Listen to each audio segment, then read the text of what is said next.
This conference will now be recorded.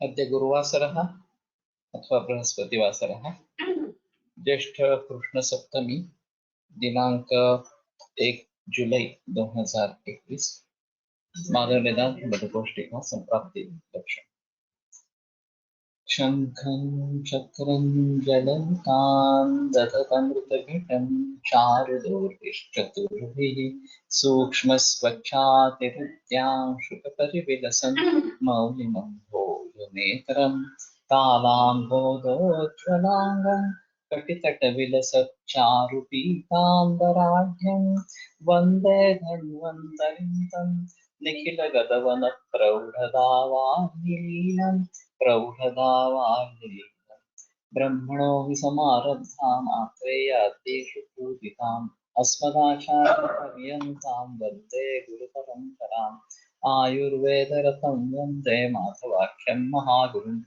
आयुर्वेदामृतं शिष्येभ्यो यः प्रदत्तवान् द्रष्टाज्ञानी दृष्टकर्मा कृतकर्मा तथैव च अध्यापको विश्वश्रेष्ठो महान् संशोधकस्तथा गुणैरेतैः समुदितैः यत्कार्यं प्रतनोति सः समृद्ध्यर्थं हि कार्यस्य वयं नु प्रयतामहे सरस्वत्यै नमो यस्याः प्रसादात् पुण्यकर्मभिः बुद्धिदर्पणसङ्क्रान्तं जगदध्यक्षं विश्वते आत्रेयं प्रथमं वन्दे आयुर्वेदजगद्गुरुम् आयुर्वेदामृतं सर्वं गृहीत्वा हि सुरेश्वरात् अग्निवेशादिकेभ्यो यत् प्रयच्छत् सत्तमः प्रथमं तन्त्रकर्तारम् अग्निवेशं नमाम्यहम्।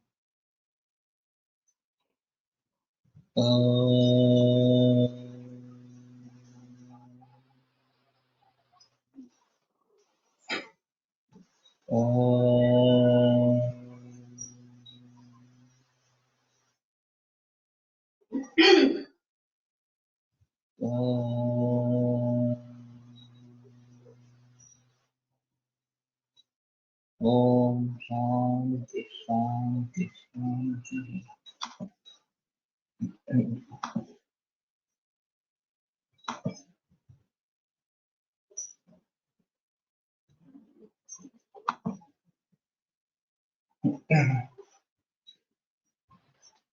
यथा दुष्टेन दोषेण यथा काम विसर्गता निर्वृत्तिरामयस्यासौ संप्राप्ति जातिरागति।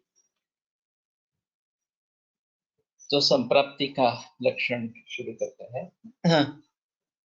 यथा दुष्टेन दोषेण यथा च अनुसर्गता अमयस्य निवृत्तिः अथवा निर्वृत्तिः असौ संप्राप्तिः जातिः आगति।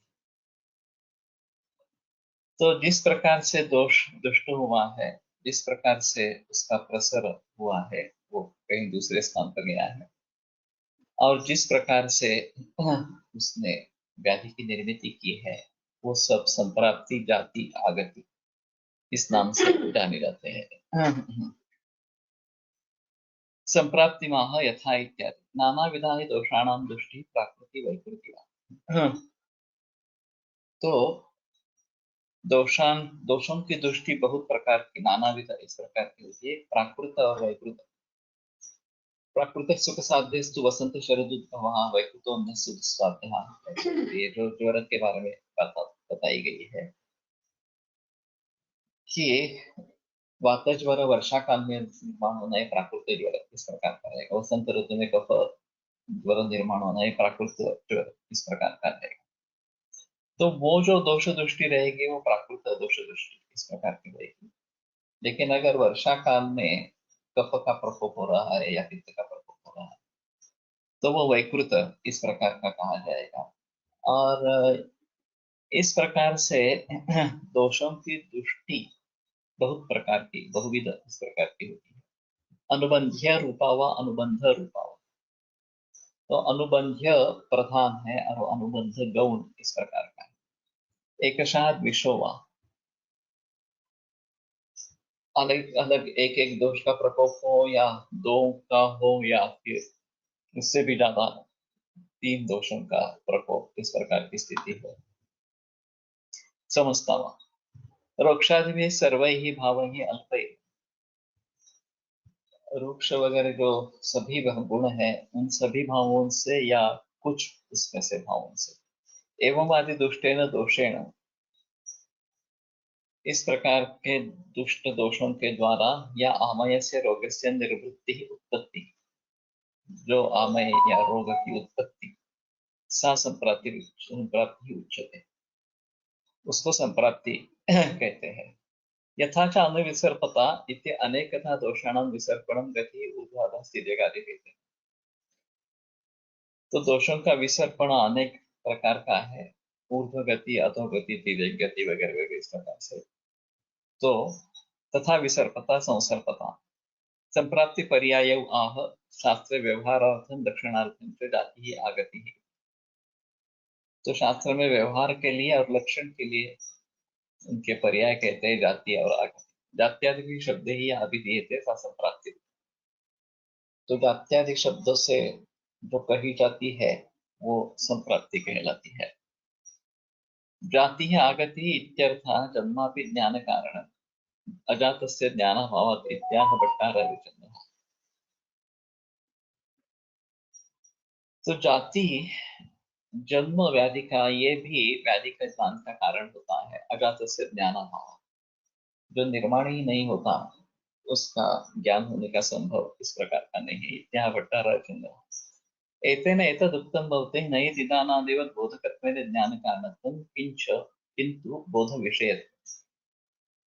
तो इससे ये स्पष्ट होता है कि निदान आदिवत व्याधि का ज्ञान करने वाला बोधक इसलिए ज्ञान कारण है, किंतु बोध का विषय है क्योंकि वो निर्माण होता है व्याधि, इसलिए उसका ये विषय रहेगा इस प्रकार से। तन्न इति अन्ये आलोक चक्षुरादेरिव एवं विध संप्राप्ते चिकित्सायाम अनुपयोग। तो दूसरे लोग उस मत का खंडन करते हैं कि आलोक चक्षुरादे है वह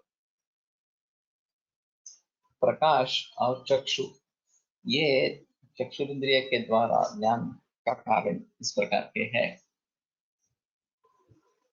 तो इस प्रकार की अगर केवल व्याधि का जन्म होता है इसलिए व्याधि का ज्ञान होता है ऐसा मानते हैं तो चिकित्सायाम अनुपयोगा, तो चिकित्सा में उसका कोई उपयोग नहीं। न चास्ति नियमा जातमेव विज्ञायते इति अजातस्य व्याधेः निदानपूर्वरूपाभ्यां दृष्ट्यादेरिव मेघादिना एवं विध संप्राप्ति न्यायमानत्वम्। और ये भी नियम नहीं है कि जिसका जन्म नहीं हुआ उसका ही ज्ञान हो, जन्म हुआ उसका ही ज्ञान होता है।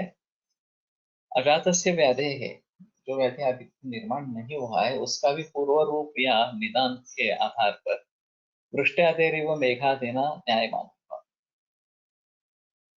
कि मेघ आगम होने से वृष्टि होने वाली है ये ज्ञान हो जाता है। अतः जातम इति जन्मावच्छिन्नम उच्यते वृष्ट्यादिकं च भविष्यत् जन्मावच्छिन्नमेव। यस्य पुस्तु कालत्रयेऽपि जन्म नास्ति तत् न ज्ञायते एव तथापि न व्याधि जन्म संप्राप्ति।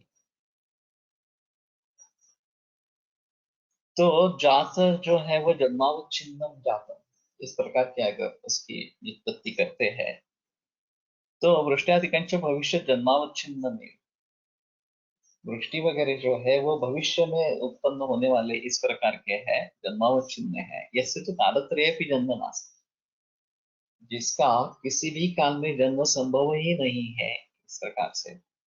तन्न ज्ञायते एव, तो उसके बारे में पता नहीं चलता। तथापि न व्याधि जन्म संप्राप्ति जन्मोद आलोक चक्षुरादेरपि वाच्यत्वापत्तेः तैर्विनापि ज्ञानाभावः। फिर भी व्याधि जन्म संप्राप्ति नहीं है, जन्मवद आलोक चक्षुरादेरपि वाच्यत्वापत्तेः। ये आलोक चक्षु वगैरह ये भी व्याधि ज्ञान का कारण है ऐसा कहना पड़ेगा, क्योंकि वो नहीं होगे तो हम देखेंगे ही नहीं तो चक्षुरेंद्रिय के द्वारा लक्षणों का वगैरह ज्ञान जो है वो नहीं होना है इस प्रकार से। तो उसको भी फिर हमें व्याधि ज्ञान का उपाय, ज्ञान का कारण समझना चाहिए। तैर्विना भी ज्ञानाभाव, क्योंकि उसके बिना भी ज्ञान होता नहीं है। तस्मात् दोषित कर्तव्यतोपलक्षितं व्याधिजन्यः संप्राप्ति न तो केवलं जन्म इति भट्टारहरिचन्द्राभिप्राय। और इसलिए दोषेति कर्तव्यता उपलक्षित व्याधि जन्म यह संप्राप्ति है।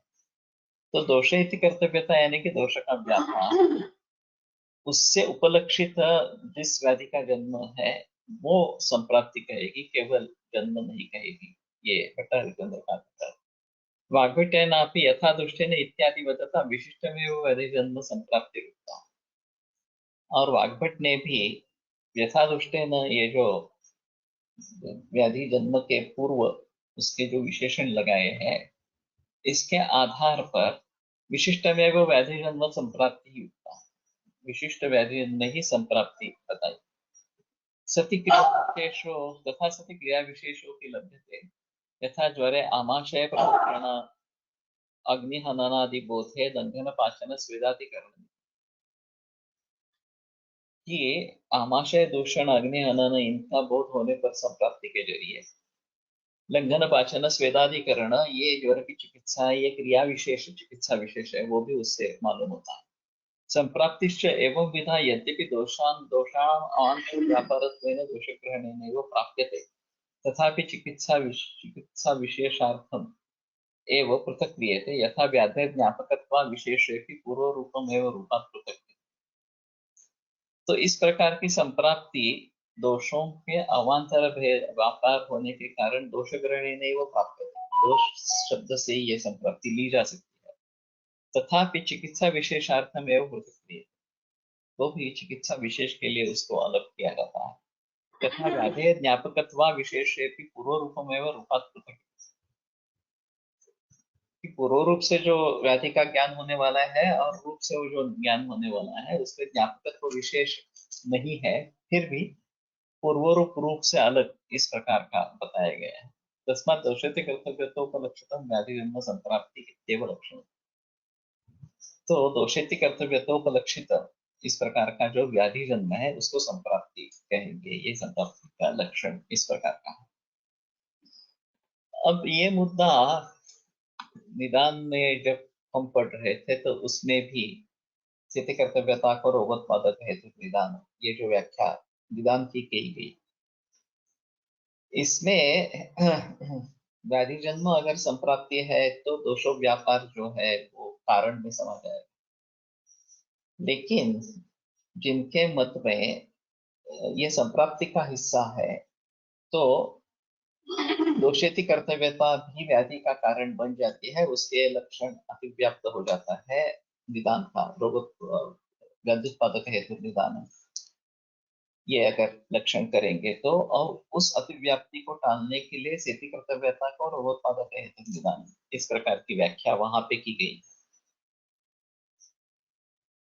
तो यहाँ भट्टारकचंद्र ने जो भी बताया है वही महत्वपूर्ण इस प्रकार का है कि केवल व्याधि जन्म, इसको हम संप्राप्ति नहीं कहेंगे, दोषित कर्तव्यतोपलक्षित व्याधि जन्म, इसी को संप्राप्ति कहेंगे। ये इसमें एक अहम मुद्दा इस प्रकार का है। फिर भी केवल व्याधि जन्म संप्राप्ति ये मत काफी प्रचलन में रहा है, तो ऐसा क्यों, ऐसा मैंने सोचने की कोशिश की थी। तो जैसे ये 19वें अध्याय में, चरक सत्र स्थान 19वें अध्याय में संख्या संप्राप्ति सभी रोगों की बताई गई है, और चरक जैसा ग्रंथकार केवल संख्या संप्राप्ति बताने के लिए एक अध्याय लिखता है, ये थोड़ा अजीब है। तो उसका मतलब ये है क्योंकि आगे हम ज्वर में जाएंगे, पांडु में जाएंगे तो अष्टौ ज्वरा पंच पांडु रोगा, ये तो सामने आ ही जाएगा, यहाँ अलग लिखने की क्या जरूरत है। तो कहने का तात्पर्य अर्थ ये है कि ये आरंभवाद है, और व्याधि जन्म होना यानी दोषाधिकार छूटकर व्याध्यधिकार शुरू होना, ये एक अहम चीज है। तो फिर उस व्याधि के प्रकार, उसकी अवस्थाएं वगैरह वगैरह ये सब हमें लागू हो जाते हैं और दोषाधिकार छूट जाता है। तो इसीलिए व्याधि जन्म हुआ ये भी एक अहम मुद्दा है कि जिसके लिए ज्यादा बहस करनी पड़ेगी, जिसके ऊपर ज्यादा जोर देना पड़ेगा, और फिर व्याधि की चिकित्सा किस प्रकार से करनी है उसके बारे में सोचना पड़ेगा। तो जिन व्याधियों के बारे में ग्रंथों में वर्णन है, ज्वर है, पांडु है, कांस है वगैरह, उन सभी के बारे में ये थोड़ा सा आसान इस प्रकार का होगा, क्योंकि संप्राप्ति वहां पे लिखी गई है। संप्राप्ति के अंशों को लेकर फिर चिकित्सा सूत्र बन सकते हैं कि कैसे करने हैं, क्या करने हैं, इस प्रकार से। लेकिन सिंड्रोम पहले आते रहते हैं और सिंड्रोम्स के बाद कुछ एस्टेब्लिशमेंट हो जाती है किसी व्याधि की, इस प्रकार। तो ये जो सिंड्रोम्स वाली बात कही गई है, नए नए विकार जन्म लेते रहते हैं और जब तक उनके संप्राप्ति के बारे में पता नहीं चलता तब तक उनको ट्रीट करना मुश्किल इस प्रकार का रहता। और ये सिलसिला बरसों से चला आ रहा है। चरक सुश्रुत और वाग्भट के जमाने में जो रोग थे उनके बारे में तो उन्होंने लिख दिया, लेकिन अम्ल पित्त, आमवात, फिरंग, उपदंश, शीतलिका, मसूरिका वगैरह वगैरह, ये जो सभी बाद में उभर आए, इनके बारे में आगे वाले लघुत्तरे ने वर्णन करना पड़ा। उसका निदान पंचक सही ढंग से नहीं बताया गया, लेकिन उसके ट्रीटमेंट को बता दी। तो लंघनम स्वेदम तिक्त दीपनानि कटुनि च, ये आमवात में चिकित्सा करनी है, ये कहाँ से आया वास्तव में?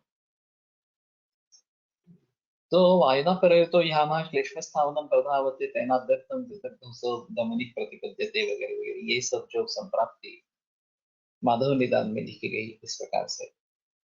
तो इन सभी के बारे में हमें सोचना पड़ेगा, नए नए जो विकार उभर आ रहे हैं।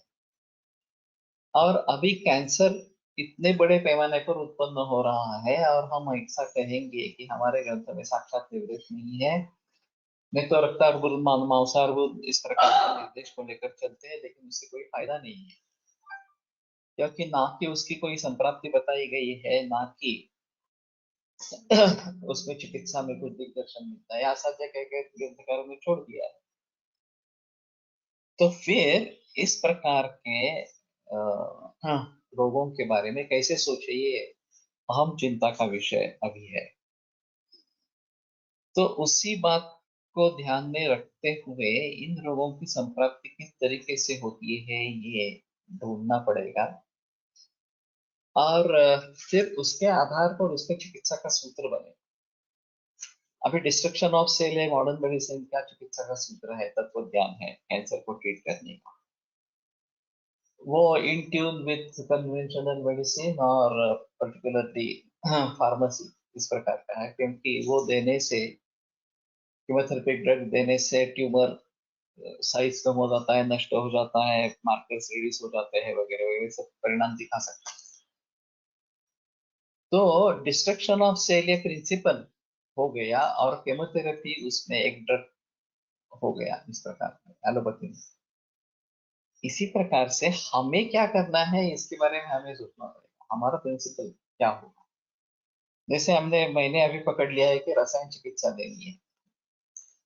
Cancer is a disease which leads to untimely miserable death। तो अनटाइमली और मिजरेबल ये दोनों शब्दों में उपयोग है।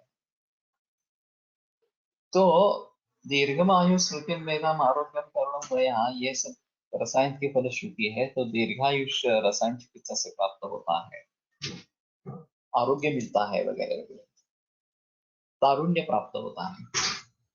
तो इन सभी बातों को ध्यान में रखते हुए मेन चिकित्सा सूत्र हमारा रसायन होना चाहिए। मैं इस नतीजे पर कैसे पहुंचा? तो ये मिजरेबल अनटाइमली डेथ, इसके आधार पर उसको विपरीत करने के लिए क्या करना चाहिए? तो रसायन चिकित्सा करनी चाहिए इस प्रकार से। उसी प्रकार से सभी रोगों के बारे में जो नए नए इस प्रकार से उभर आ रहे हैं, हमें वो रोग निर्माण कैसे होते हैं उसके बारे में अगर पता चले तो कारणों को टालना, संचय प्रतिक्रियाओं को निदान परिवर्तन, इसके बारे में हम जरूर सोच सकते हैं। तो ये भी बात जानना जरूरी है, पूर्वरूपावस्था में अगर हमें ज्ञान होना है तो पूर्वरूप क्या क्या होते हैं ये भी ज्ञान होना जरूरी है। किससे उपशय होता है, किससे अनुपशय होता है, ये भी बात समझ में लेनी चाहिए। और कैंसर में खासकर देखा जाता है कि सर्जिकल इंटरफेरेंस हो गया तो कैंसर तेजी से बढ़ता है।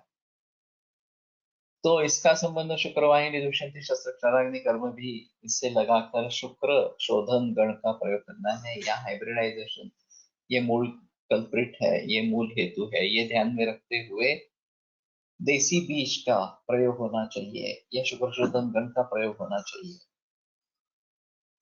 तो जैसे कैंसर के बारे में मैंने काफी सोच की, नहीं तो ज्यादातर लोग क्या करते हैं कि ये वैद्य फलाने कैंसर में भल्लातक का प्रयोग करते हैं इसलिए मैं भल्लातक का प्रयोग करता हूँ, ये हीरक भस्म का प्रयोग करते हैं इसलिए मैं हीरक भस्म का प्रयोग करता हूँ, ये लोग धातुपाचक का प्रयोग करते हैं इसलिए धातुपाचक का प्रयोग करता हूँ। लेकिन उसके पीछे राज क्या है, उसका कारण क्या है?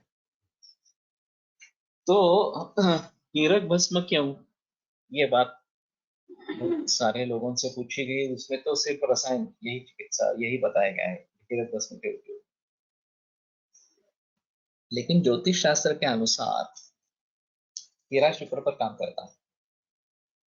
तो जब हम इस मुद्दे पर, ये शुक्र दृष्टि है और शुक्र दृष्टि को दूर करना है इसलिए हीरक भस्म दे रहे हैं, इस प्रकार का कुछ कार्य कारण भाव रखेंगे तो ज्यादा बेहतर इस प्रकार का। तो वैसे रसायन करने वाले बहुत है, सुवर्ण है और देसी गाय का दूध दूध वगैरह घी वगैरह है, बट बाकी बहुत सारे चीजें इस प्रकार की है, रसोम है इस प्रकार का।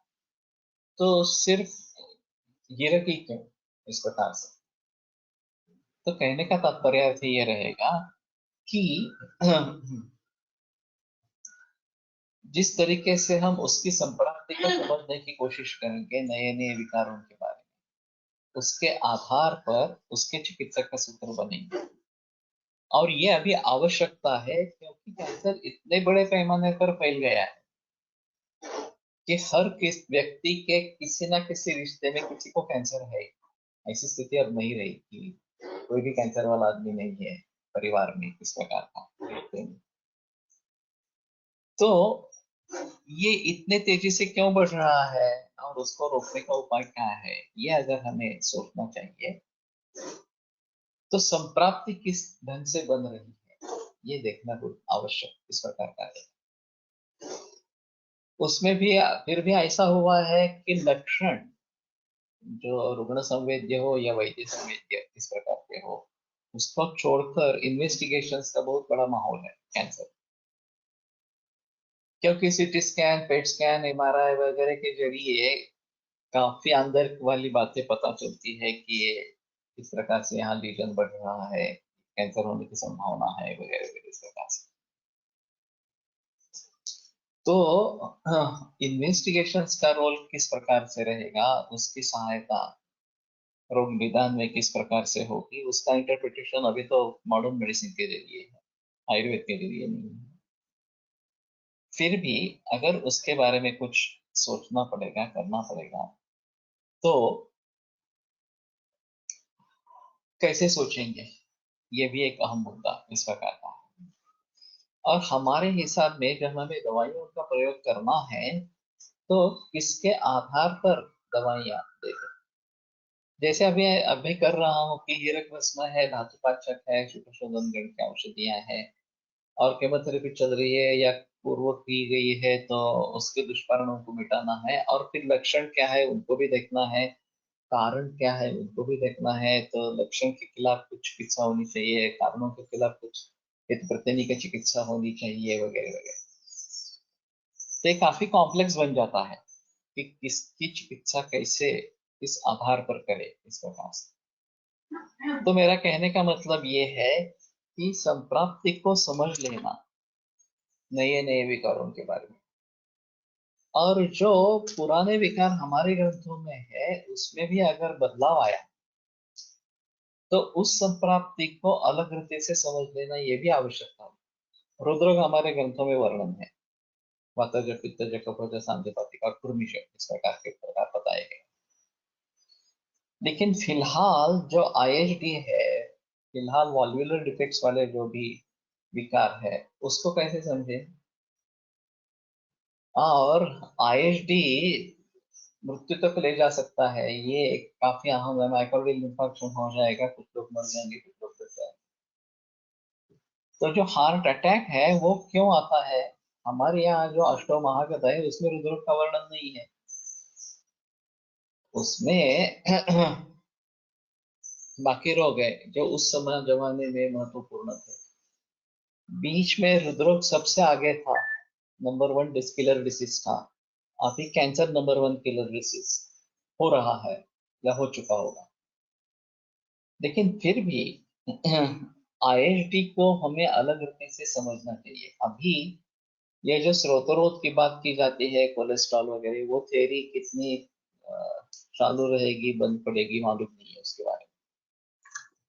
लेकिन फिलहाल रक्त में क्लॉट बनती है, वो अटक जाती है करोनरी आर्टरी में और उसके ब्रांचेस में, और फिर हार्ट अटैक आता है। ये तो एलोपैथी में सिद्ध किया इस प्रकार का। अब उसको आयुर्वेद की दृष्टि से देखकर ये प्रॉब्लम, रक्त में विस्कोसिटी बढ़ गई है क्या, वो बढ़ी है तो कैसे समझे उसको, विस्कोसिटी को, ये भी एक अहम मुद्दा इस प्रकार का रहेगा। ये तो सभी का एस्पिरिन शुरू कर देते हैं, विस्कोसिटी बढ़ी ही है ऐसा समझ, वो भी गलत है। लेकिन फिर भी अगर हमारे हिसाब में आम हो, मेद हो, कफ हो, इनके जरिए ब्लड की विस्कोसिटी बढ़ रही है और फिर उसके जरिए ये हार्ट अटैक जैसी कंडीशन हो रही है, तो हमें उन सभी के बारे में सोचकर क्या दवा देनी है इसके बारे में सोचना पड़ेगा। या फिर ये चिंता वगैरह इस प्रकार के जो कारण है, परिहार्य विशेषण मानस दुख है दवा, ये जो बात हृदय के बारे में चरकाचार्य ने बताई है, उनके बारे में ज्यादा खबरदारी लेनी है। तो कहने का तात्पर्य अर्थ ये है कि जिन संप्राप्तियों के बारे में, जिन रोगों के बारे में हमारे ग्रंथों में वर्णन है, उसको तो हम भली भांति उसी प्रकार से लेते जाएंगे और उसी प्रकार से उसकी चिकित्सा जो ग्रंथों में दी गई है। लेकिन उसमें भी अगर अभी परिवर्तन आया है, नए विकार उभर आ रहे हैं जो नाम सादृश्य है, लेकिन असल में विकार अलग है, जैसे का अभी का आईएसडी या मायोकार्डियल इंफार्क्शन। तो उसको ध्यान में रखते हुए, ये होने की संभावना है, ये ध्यान में रखते हुए हमें उसकी चिकित्सा करनी है। या वॉल्वुलर डिफेक्ट्स है, उसको किस प्रकार से ट्रीट करना है, ये हमारे हिसाब में तो कहीं बताया नहीं गया है इस प्रकार से। और श्वासकुचरता, ये जो प्रधान लक्षण हृदरोग में पाए जाते हैं, उसके बारे में ज्यादा जिक्र नहीं है। वो थोड़ा ढूंढना पड़ता है कि हाँ श्वास को ले सकते हैं हृदरोग में इस प्रकार से, लेकिन ये यही अहम सिम्टम है एलोपैथी में। और फिर ज्यादातर निदान जो होता है वो इन्वेस्टिगेशन के जरिए होता रहता है, और ट्रीटमेंट ज्यादातर मैकेनिकल है, ट्रीटमेंट मेडिसिनल नहीं है इन सभी में, चाहे वाल्वुलर डिफेक्ट हो चाहे आईएसडी हो। ट्रीटमेंट जो है वो मैकेनिकल है। या फिर ये जो कंजेनाइटल विकृति हो जाती है कि होल है इसमें एट्रियम में, वेंट्रिकल में, एएसडी बीएसडी इस प्रकार से, तो उसको भी एलोपैथी में सोचते हैं तो यही सोचते हैं कि ठीक है सर्जरी करवानी है, ये तो मैकेनिकल प्रॉब्लम हो गया इस प्रकार से।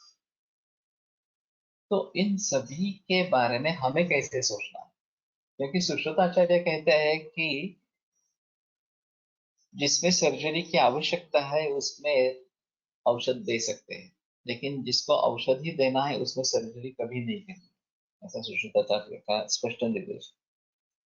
और एलोपैथी बिल्कुल उल्टा चली जा रही है कि जो मेडिसिन उनके लिए फेलियर में है, जिसके लिए कुछ मेडिसिन नहीं दे सकते हैं, उनको सर्जरी टेक ओवर कर रही है, और ये समझते हैं कि सर्जरी में बहुत अच्छी तरक्की की गई है।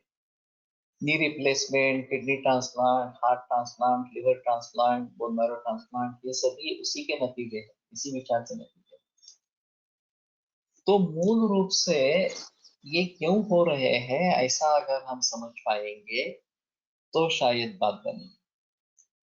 वैसे एनीमिया, आयरन डेफिशिएंसी एनीमिया, तो हम समझ सकते हैं, हमारे ग्रंथों में बहुत सारे आयरन वाले योग है, लोह है, मंडूर है, सुवर्णमाक्षिक है वगैरह इस प्रकार।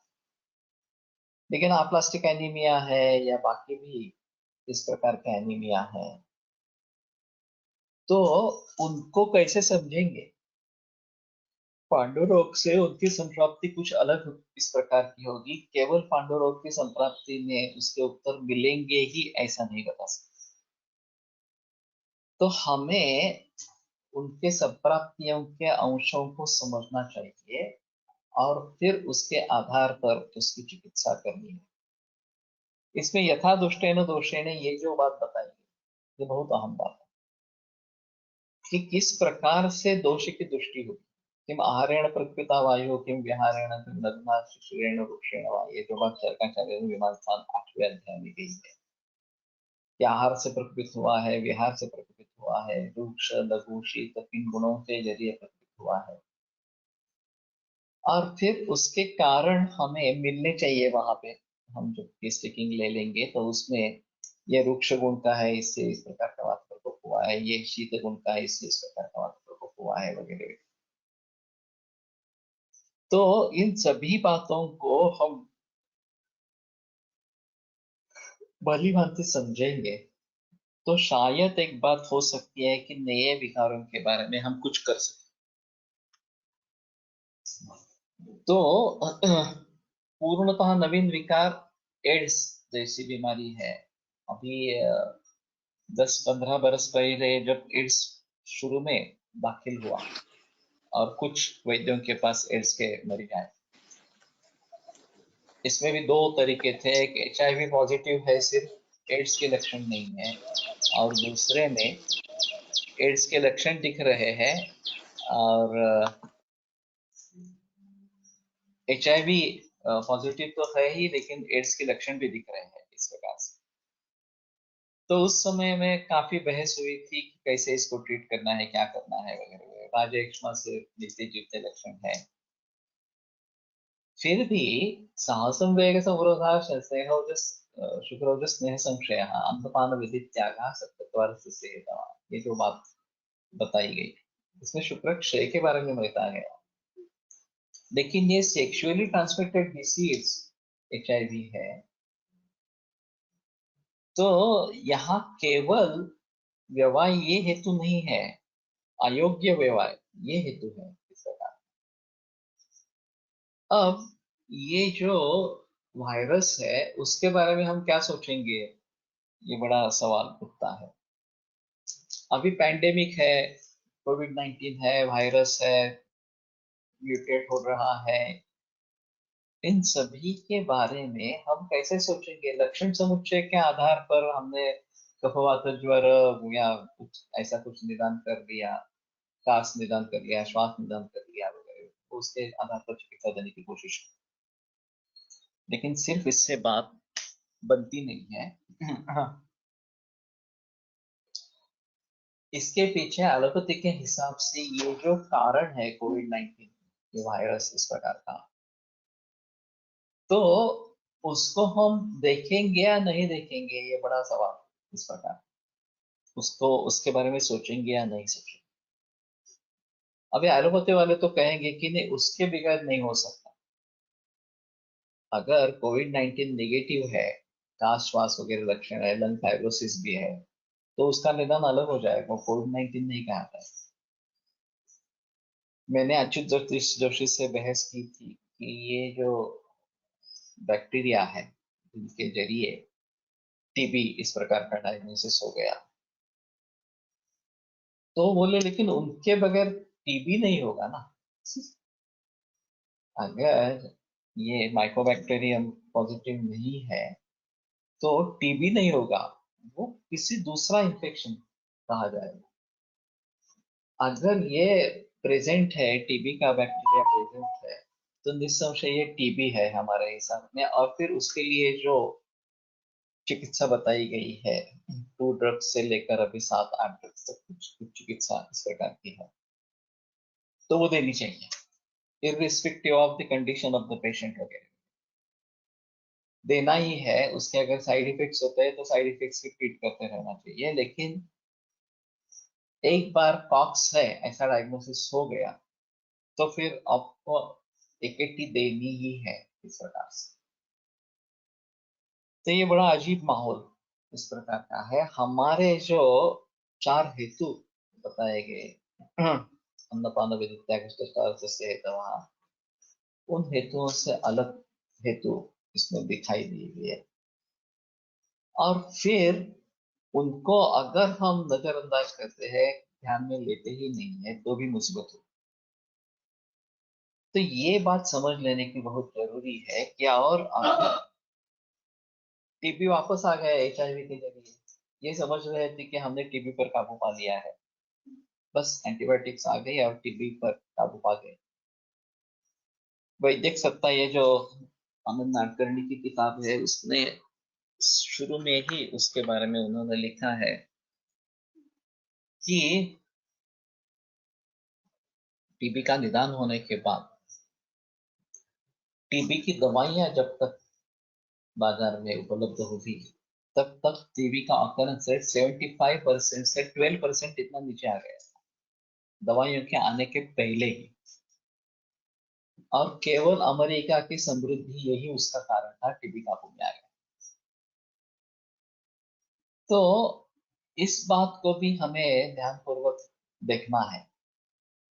अन्नपान विधि त्याग, ये जो कारण इसमें बताया गया है, वो अगर हम दुरुस्त करेंगे, अन्नपान विधि अच्छे तरीके से करेंगे, तो टीबी पर काबू पा सकते हैं।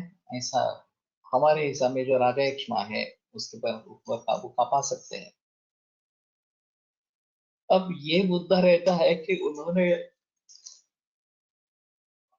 टीबी डायग्नोसिस किया, तो हमें भी राजा एक्ष्मा मानकर ही चलना है या कुछ हमारा निदान अलग हो सकता है। तो ये बात ध्यान में रखनी है कि हमारा निदान अलग भी हो सकता है। उनके हिसाब से वो डायबिटीज लेवल कर दिया तो हमारा निदान निस्संशय प्रमेय ही होना है, ऐसा बिल्कुल नहीं। तो हमें हमारी दृष्टि से देखना है, हमारे निदान पंचक के जरिए देखना है उसका निदान क्या होगा। और यथा दुष्टेन दोषेण, ये बात बहुत गंभीर है। अब हमने वो केस पेपर का स्टडी किया, इतने सारे कारण हैं, उन सभी कारणों के बारे में भली भांति सोच पाना ये बहुत मुश्किल काम है, बहुत कठिन काम है। लेकिन फिर भी वो करना ही पड़ेगा, ऐसा ही है। जो कॉम्प्लेक्सिटी निर्माण हुई है रोग के बारे में संप्राप्ति के जरिए, आहारात्मक हेतु है, विहारात्मक हेतु है, मानसिक भाव है, आनुवंशिकता है, पूर्वोत्पन्न व्याधि है, इन सभी को देखकर क्या होने की संभावना है, और फिर अंशांश विकल्पना दोषों की क्या है, किस प्रकार से दोष दृष्टि हुई, किस प्रकार से विकारों का निर्माण हुआ, ये सभी बातों को ध्यान में रखना पड़ेगा और फिर उसके आधार पर चिकित्सा कैसी करनी है ये समझना पड़ेगा। तो यथा दुष्टेन दोषेण एक काफी बड़ा अर्थ समाविष्ट इस प्रकार का है। यथाचानाचा अनुविसर पता, किस प्रकार से दोष एक जगह से दूसरी जगह गए। खास करके कैंसर में मेटास्टेसिस होता रहता है, और किस प्रकार के कैंसर का किस कहाँ पे मेटास्टेसिस होता है, ये तो एलोपैथी में ऑब्जर्वेशन लिख दिया है। और फिर पेट स्कैन वगैरह होते रहते हैं और उसमें ये बताते हैं, हाँ ये ब्रेन में चला गया, लंग में चला गया, लिटिल मेटास्टेसिस हो गया वगैरह वगैरह इस प्रकार से। तो उन सभी बातों को ध्यान में रखते हुए हमारे दृष्टि से संप्राप्ति कैसे हो रही है, दोष कहाँ से कहाँ किस प्रकार से जा रहे हैं, किस तरीके से जा रहे हैं, रक्त के जरिए जा रहे हैं, लिम्फ नोड्स के जरिए जा रहे हैं, या एंटीसेंट टिश्यू है इस प्रकार से जा रहे हैं, तो कैसे जा रहे हैं ये अगर हम समझ पाएंगे तो शायद बात बनती है कि हम आने वाले उपद्रव जो है कैंसर के, नए नए मेटास्टेसिस होना, उसके बारे में सोच सकते हैं। अभी ये भी बात स्पष्ट हो गया एलोपैथी में कि केमोथेरेपी देने से ब्रेन में मेटास्टेसिस होता है। तो जिनको केमोथेरेपी चालू है उनको ब्रेन मेटास्टेसिस रोकने के लिए हम क्या कर सकते हैं उसके बारे में सोचें, क्योंकि लोग केमोथेरेपी लेने ही वाले हैं और बाद में पूरे बिगड़ने के बाद हमारे पास आने वाले हैं। तो शुरू से ही अगर हम इसके बारे में सजग रहेंगे कि ब्रेन में टेस्टोसिस होने की संभावना है, तो उसको कैसे टाला जा सकता है। तो कहने का तात्पर्य अर्थ ये रहेगा कि किस प्रकार से दोष दृष्टि हुई है। अगर हम ये हाइब्रिडाइजेशन की बात नहीं समझते और हाइब्रिडाइजेशन में वो निर्बीज किया जाता है, ये सबसे अहम होता है। सिर्फ हाइब्रिडाइजेशन एक कल्प्रिट नहीं है। सीड कंपनियां जो बेचती है वो उन्हें हर बरस वो बेच सके, इसलिए वो निर्बीज बनाया जाता है। और इस प्रकार से शुक्र धातु का उपहरण हो जाता है बीज, ये फसल जो है उसके बीज के बारे में। और अगले जो बीज उसमें में आएगा वो इनफर्टाइल हो जाएगा, उस वो बोने से कुछ नहीं होगा। तो बीज हर बरस औषध ये सीड कंपनी से खरीदनी है, ये चालबाजी है। और इसको जब अगर हम समझते नहीं है भली भांति, तो मुश्किल होगी। तो हम ऑर्गेनिक खाने के बजाय नैसर्गिक खाने के लिए बताएंगे। ये अगर बात ध्यान में आती है तो लोगों को बता सकेंगे कि नैसर्गिक ही खाना खाओ, ऑर्गेनिक भी मत खाओ। जिसमें हाइब्रिडाइज सीड्स है, देसी बीज का ही खाना जो है वो उपयुक्त इस प्रकार का रहेगा, और पूरे समाज को वही खाना है। और एक 50 बरस पहले ऐसी स्थिति थी। कैंसर पिछले 50 वर्षों में इतना क्यों बढ़ गया, तो उसका सीधा आंसर इस प्रकार की खेती में है। तो कहने का तात्पर्य अर्थ ये है कि किस प्रकार से दोष की दृष्टि हुई है, उसको ध्यान में रखते हुए अभी के जो विकार है उनके मॉडर्न के हिसाब से क्या कारण हो सकते हैं, लाइफस्टाइल में किस प्रकार के चेंजेस आ गए हैं, ये देखना बहुत जरूरी इस प्रकार का है। और आहार संभव वस्तु रोगाश आहार संभव, आहार से ही शरीर बनता है, आहार से ही रोग बनते हैं।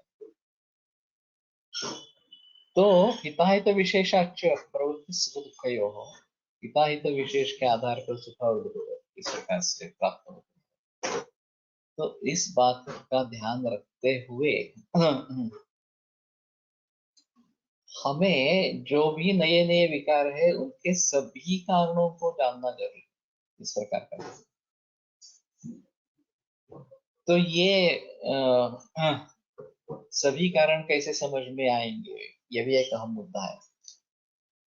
अभी जो लोग ऑर्गेनिक ही खा रहे हैं या फिर नैसर्गिक ही खा रहे हैं, उनको भी अगर बीमारी होती है तो क्यों होती है। एक तो पूर्व काल में जो खाया गया है वो एक कारण हो सकता है,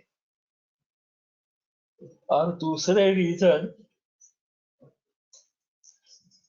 जिसका हम सूक्ष्म निरीक्षण नहीं कर रहे हैं, जैसे कि वाईफाई है। अभी वाईफाई बहुत कॉमन हो गया घरों में। तो एक अहमदाबाद में एक व्यक्ति ने पोस्ट डाली थी कि वाईफाई इज वेरी डेंजरस, और वाईफाई का प्रयोग नहीं करना है इस प्रकार से, या जब चाहिए तभी वाईफाई ऑन करना, बाकी बंद कर देना इस प्रकार से। लेकिन वो नहीं करेंगे तो मोबाइल डाटा ऑन करना पड़ेगा घर में अगर है, तो उससे भी रेडिएशंस आते ही रहेंगे मोबाइल डाटा ऑन करेंगे तो अभी हम इतना ही कर सकते हैं कि कम से कम उपयोग करें, इतने ही बारे में सोच सकते हैं। पूरी तरीके से ये छोड़ देना ये काम बात काफी मुश्किल लगती है। पितरुचि विजय महाराज साहब का ये कहना था, नहीं नहीं हमें पूर्णतः नैसर्गिक पद्धति से ही जीना है, ये क्यों चाहिए सभी, ये उनका इस व्यवहार को भी विरोध था। उनका कहना था कि तुम 5-10 शिष्यों को साथ में लेकर बैठो, उनको सिखाओ, वो और 5-10 लोगों को सिखाएंगे, वो आगे 5-10 लोगों को सिखाएंगे।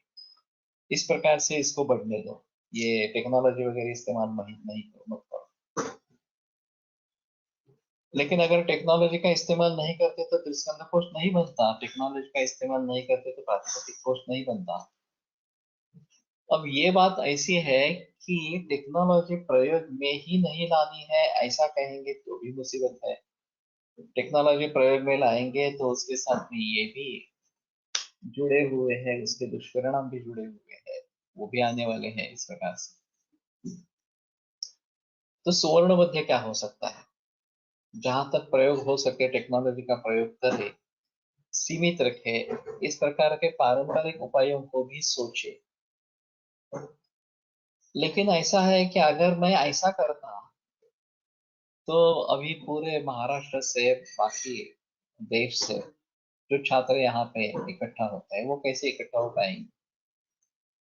जिसको भी आयुर्वेद मुझसे सीखना है उसको पुणे में आकर रहना पड़ेगा, और फिर 5-10 लोगों को मैं इस प्रकार से पढ़ा पाऊंगा तो ये बाकी लोगों को इस प्रकार से पढ़ा पाएंगे, और उतना ही उनका भी अध्ययन उतना ही गहरा होना चाहिए। कोलटकर सर, होमसरकर, इतना इनका जो अध्ययन था, इतना गहरा अध्ययन था, वो मैं कोशिश कर रहा हूँ उस प्रकार का अध्ययन मैं खुद करूँ। अब ये इसके जरिए तो ये अच्छा चल रहा है, उसमें कोई संदेह नहीं। और मैंने कंठस्थीकरण भी काफी किया है शुरू शुरू के में, फर्स्ट ईयर में, तो काफी सारे श्लोक मुझे याद है। अगर छात्र उस तरीके का नहीं होगा, उसका कंठस्थीकरण नहीं होगा, तो ये आगे कैसे लेकर जाएगा? उसकी समझ उतनी नहीं होगी, उसका संस्कृत का ज्ञान अच्छा नहीं होगा, तो ये कैसे आगे जाएगा? तो यहाँ टेक्नोलॉजी हेल्प करती है, क्योंकि ये स्टोर हो जाता है और कभी भी ये सुना जा सकता है, देखा जा सकता है। तो प्रधान गुरु जो है उसके ही साथ अगर हम जुड़े रहेंगे, उससे ज्ञान पाते रहेंगे, तो ये एक अलग चीज होती है। और अभी टेक्नोलॉजी के जरिए उनके न होने के बाद भी ये टेक्नोलॉजी के जरिए तो चलता रहेगा इस प्रकार। कालो ययन निरवधिर विपुला च पृथ्वी। काल निरवधि है और पृथ्वी भी विपुल है, इस प्रकार से उत्पत्ति से ममकोपि समान है। मेरे जैसा कोई उत्पन्न होगा भविष्य में जो इसका भली भांति प्रयोग उपयोग कर सकेगा। तो मैं समझता हूँ कि अद्यतन जो विकार है उनके बारे में हमें कुछ लेना देना नहीं है, हमसे हम हमारे ग्रंथ पढ़ते रहेंगे और उनके बारे में कुछ देखने की वगैरह जरूरत, ये मैं नहीं मानता। नहीं तो ये हाइब्रिडाइजेशन और ये सभी बातें आती ही नहीं। इनके बारे में पता चल गया और इसीलिए ये निदान में परिवर्तन आ गया कि हाँ ठीक है, हमें बताना है कि केवल ऑर्गेनिक या नैसर्गिक ही खाना खाना है, देसी गाय का ही दूध लेना है, क्योंकि देसी गाय के और देसी गाय के दूध में काफी अंतर इस प्रकार का है, वो तो पूरा बेकार इस प्रकार का है, दूध कहने के लायक ही नहीं है। तो इन बातों के बारे में अगर हमें पता नहीं चले तो हम कैंसर जैसे रोगों की चिकित्सा कैसे करेंगे, ऑटोइम्यून डिसऑर्डर्स की चिकित्सा कैसे करेंगे? तो कहने का तात्पर्य अर्थ ये है कि हमें इन सभी के बारे में जानकारी होना बहुत जरूरी है इस प्रकार का। केवल हमारे ग्रंथों के ऊपर हम निर्भर नहीं रह पाएंगे, और जितने जल्दी हम इसके बारे में सोचेंगे उतना अच्छा इस प्रकार का रहेगा। तो मेरा स्पष्ट रूप से मत है कि बाबा वाक्यम प्रमाणम इस प्रकार से केवल ये करते रहने से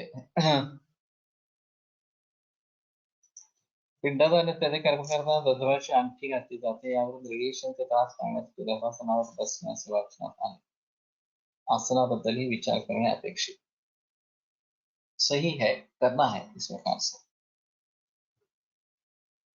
इसमें रेडिएशन या किसी दूसरे चीज के बारे में अगर हम उसके दुष्परिणाम को कम कर सकते हैं तो भी बेहतर है। तो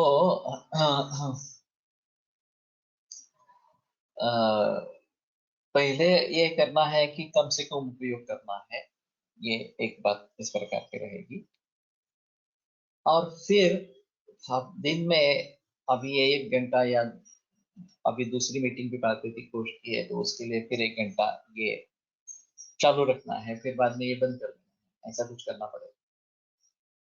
और मोबाइल डाटा भी जब चाहिए तब ऑन करेंगे, नहीं चाहिए तो नहीं करेंगे। तो वाईफाई को बंद करेंगे तभी उसके दुष्परिणाम दूर होंगे, नहीं तो ये वाईफाई अपने अपने तरीके से काम करता ही रहेगा। इसमें वायर नेटवर्क ये अगर हो सकता है तो अच्छी चीज रहेगी, इस प्रकार से कि जिस कंप्यूटर पर काम करना है उसमें उसको वाईफाई से जोड़ा जाता है केबल के लिए, और हम वाईफाई के नजदीक नहीं है तो दुष्परिणाम कम होंगे। अभी हमने यहाँ पे क्लिनिक पे किया है, नीचे वाला जो कंप्यूटर है वो वाईफाई से वायर से कनेक्टेड इस प्रकार का है, तो फिर हम ऊपर नहीं रहते नीचे रहते हैं तो, लेकिन ऊपर आने के बाद वाईफाई बंद कर देना जरूरी इस प्रकार का है। जब कंप्यूटर पर काम नहीं है तो वाईफाई बंद कर देना। मोबाइल पर काम है तो नेट चाहिए तभी नेट चालू करना मोबाइल डेटा, नहीं तो नेट बंद ही रखना इस प्रकार। फिर भी मोबाईल का रेडिएशन तो होगा ही, ये भी एक बात है। गोमयमुळेही रेडिएशनचा परिणाम रोखला जातो असे चेर्नोबिल दुर्घटनेसंबंधी निरीक्षण वाचण्यात आले होते। अभी एक चिप बनाई गई है, मेरे ख्याल में, मुझे मालूम नहीं, गीतांजलि के कोई गुरु है उसमें, और हाँ, उसके जरिए वो मोबाइल के पीछे रखेंगे तो मोबाइल के रेडिएशन के परिणाम कम होते हैं, ऐसा उनका कहना है। सोनेवर रत्न अंगावर घातल्याने इलेक्ट्रोमॅग्नेटिक रेडिएशन पासून संरक्षण होऊ शकते का? हो सकेगा, लेकिन देखना पड़ेगा, मालूम नहीं अभी इसके पास क्या है। तो मैं क्या बोल रहा था कि ये टेक्नोलॉजी है, टेक्नोलॉजी को एक बार स्वीकार करते हैं तो उसके साथ में उसके दोष भी आ जाते हैं।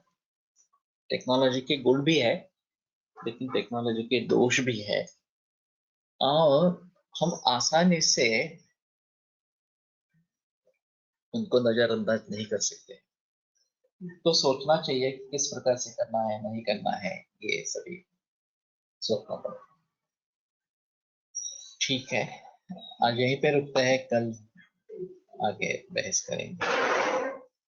आयुर्वेद प्रकांडो निगदितैः शल्यतंत्र प्रधानः शिष्येभ्यः शाश्वतोऽयं निखिलजनकृपा व्याप्तचित्तेन येन आयुर्वेदस्य वाञ्छन् पुनरपि भुवने ताञ्च सुष्ठु प्रतिष्ठां श्रेष्ठं धन्वन्तरिं तं प्रणमति च सदा वैद्यवर्गो हि नूनम् वैद्यवर्गो हि नूनम्।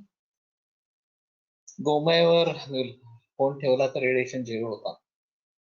गुड, अच्छा है अगर हो सकता है।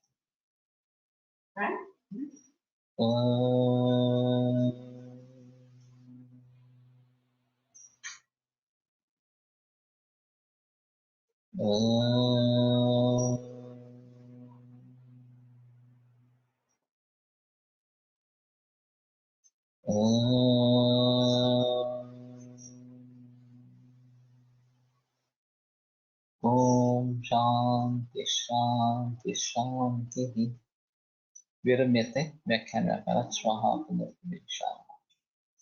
अभी जो मुक्त का माहौल है वो 1 महीने तक एक्सटेंड कर दिया है, तो अभी भी लोगों को बताते रहे इसके बारे में ताकि ज्यादा से ज्यादा लोग इसमें जुड़ जाए।